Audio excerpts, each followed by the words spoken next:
Okay, so you're here again with us on the deep dive, which means you are ready to get into some seriously fascinating stuff. That's right. We love diving deep into all sorts of topics, and today we've got one that's, Well, it's actually pretty timely, I think, for a lot of people. It's something that, I think a lot of people are really looking for ways to kind of yeah, exactly. find a little more peace and quiet in their lives. Totally. And you know what's funny is that we're talking about walking meditation today. And, Yeah. you know, when you think about meditation, you don't really think about walking.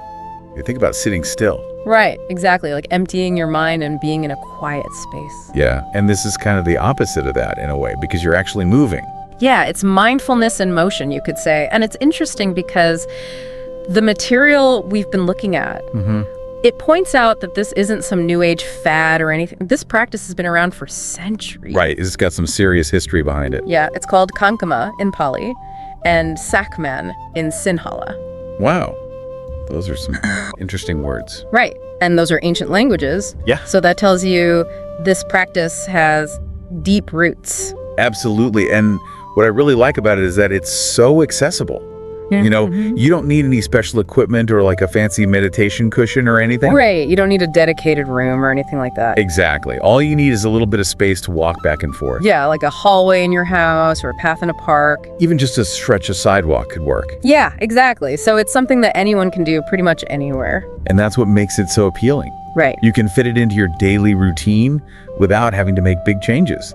Absolutely. And, you know, the guide we're looking at emphasizes that there are different approaches to walking meditation. Okay. You could focus on cultivating feelings of goodwill while you walk, for instance. That's interesting. I hadn't thought about that.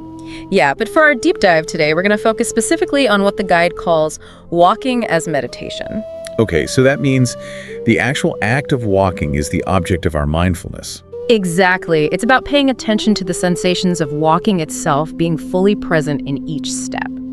That makes sense. So where do we even begin with this walking as meditation thing? Well, the guide lays out some initial steps that are really helpful, almost like setting the stage before the performance begins. Okay, I like that analogy. Yeah. So what's the first step? Well, first you want to choose a path to walk on, and it doesn't have to be anything fancy. Right, just a straight line, basically. Yeah, exactly. The guide suggests something like 30 feet or so, just a manageable distance to start with. Okay, and then you just start walking, right? Not quite. There's a bit more to it than that. You don't just want to rush into it. Okay, so what do you do? Well, you approach the path with a sense of intentionality, you know, not hurrying or rushing. Okay, so you're kind of setting an intention for this walk. Exactly. And then this part might seem a little counterintuitive, but you actually start by standing still at the beginning of the path. Wait, really? You stand still before you start walking? Yeah, it sounds strange, but it's actually really important. Why is that? Well, it gives you a moment to just settle in and become aware of your body. Okay, like a mini body scan. Exactly. You feel your feet on the ground, your posture, how you're holding yourself. Right, and it also gives your mind a chance to quiet down a bit. Exactly. Our minds are usually so busy buzzing with thoughts, and this brief pause allows some of that mental chatter to settle before you introduce movement. It's like taking a deep breath before diving into the water. Yeah, I like that analogy. It's about creating a sense of calm and grounding before you begin. Okay, so you've stood there for a moment, found a little stillness. What happens next?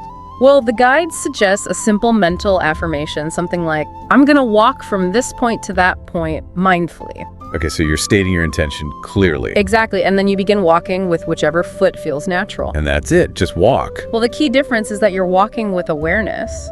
You're paying attention to each step. So I'm just about getting from point A to point B. Right, it's about the experience of walking itself. Okay, I'm starting to get it. So how do you actually walk mindfully? Well, the guide breaks down each step into 3 distinct phases. Oh, this is getting interesting. Tell me more. So the 3 phases are lifting, moving, and touching.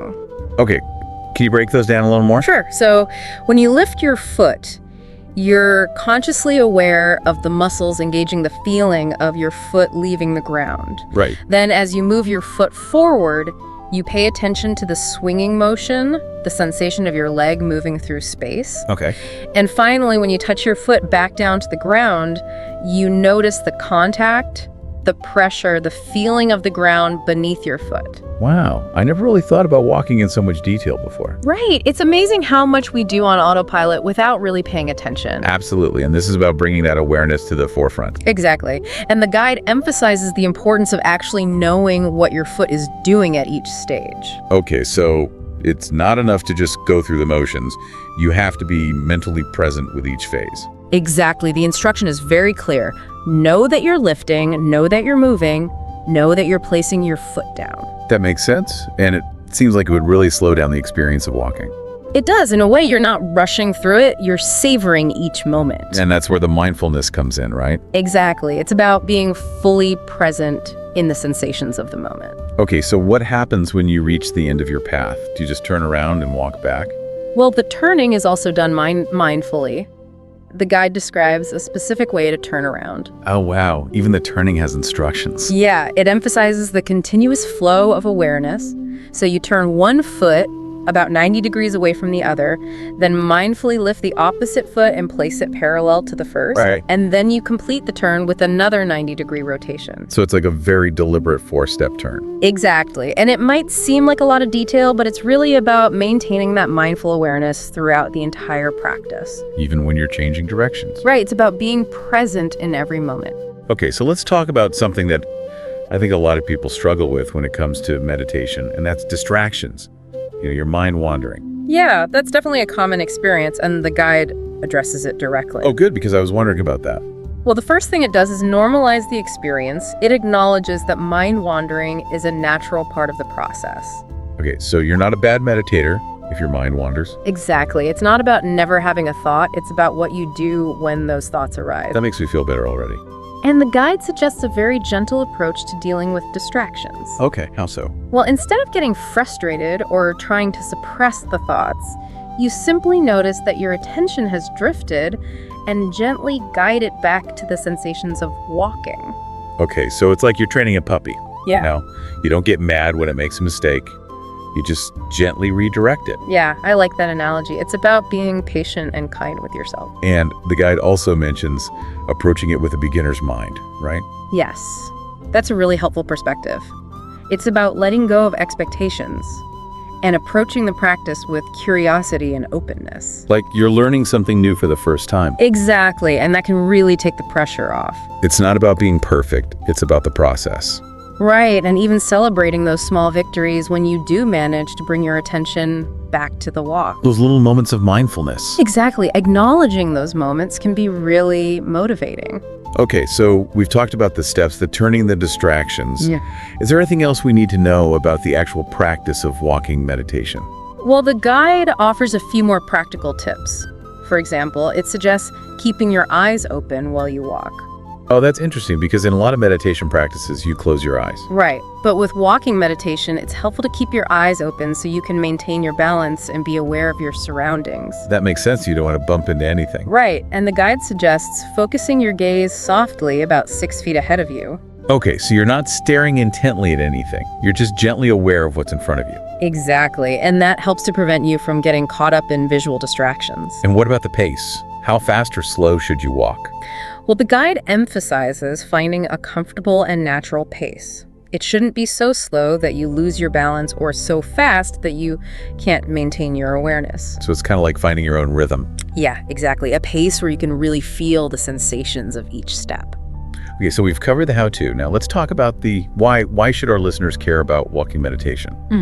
What are the benefits? Well, the guide highlights some really compelling benefits. First and foremost, it cultivates mindfulness, which, as we've talked about, can lead to a more tranquil and focused state of mind. Right, and those are qualities that I think a lot of people are searching for these days. Absolutely. And the guide also mentions that the Buddha himself taught walking meditation as a way to develop concentration. Oh, wow. So it has some serious historical backing. Yeah, and according to the Buddha's teachings, the concentration developed through walking meditation is considered to be very strong and long-lasting. That's pretty impressive. And it makes sense when you think about it. Walking meditation engages both your body and your mind. Right, it's not just a mental exercise, it's a physical one as well. Exactly, and that combination seems to create a powerful synergy. And the guide suggests that even short periods of walking meditation can have a ripple effect on your overall awareness throughout the day. Yeah. It's like you're training your attention muscle. Exactly, and that can benefit you in all areas of your life. Okay, so as we wrap up this deep dive, what's the key takeaway for our listeners? Well, I think the main takeaway is that mindfulness is not limited to sitting still. It can be found in movement, even in something as simple as walking. And that's really empowering, right? It means that we can cultivate mindfulness in our everyday lives. Absolutely, and it doesn't have to be a huge time commitment. Even a few minutes of walking meditation can make a difference. So we encourage our listeners to give it a try and see what they discover. Yeah, and here's a final thought to leave you with. How might intentionally focusing on something as automatic as walking change not only your experience of walking, but also your overall awareness and approach to other activities throughout your day? That's a great question. Yeah. Something to ponder as you take your next walk. Exactly, and who knows, it might just change the way you see the world. Thanks for joining us on The Deep Dive. We'll see you next time. See you then.